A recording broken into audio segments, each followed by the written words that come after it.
every hour of every day. This government facility in Washington, D.C. turns paper into money.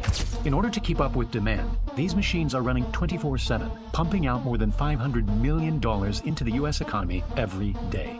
But this is only a tiny fraction of how much money is really made. Most of our money exists digitally, and this number currently goes up by more than $4 billion every day.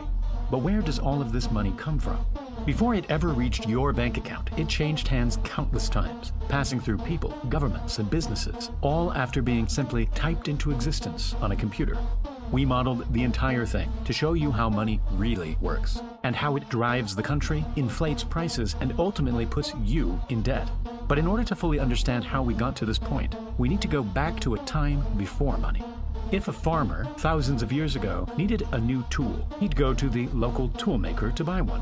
The farmer didn't have anything to give him in return, so instead, they both just agreed that he owed him something in the future.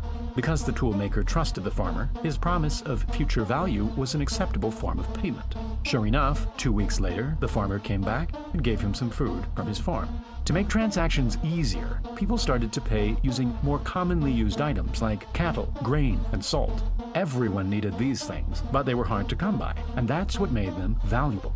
The farmer could now buy a tool and pay for it right away, using a precise amount of grain that seemed like a fair exchange.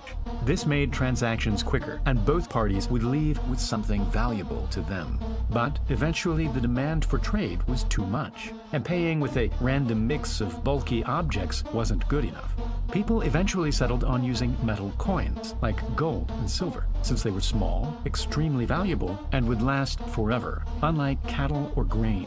Suddenly, trade around the world opened up, and things were being bought and sold all the way from China to Europe. But traveling with so much gold became heavy and dangerous. This was when the whole idea of money started to change. In 17th century London, trusted goldsmiths started to take in people's gold coins, promising to look after them for a small fee. In return, they would give the customer a piece of paper, a promise note, that allowed them to retrieve their gold at any time. The key to this piece of paper was that the customer could go to any goldsmith in any town and claim back that exact amount of gold. The paper itself had no intrinsic value, but it became as good as gold.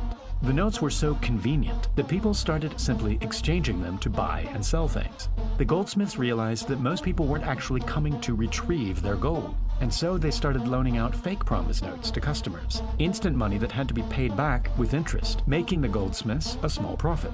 This was fake money that didn't actually come out of their gold supply.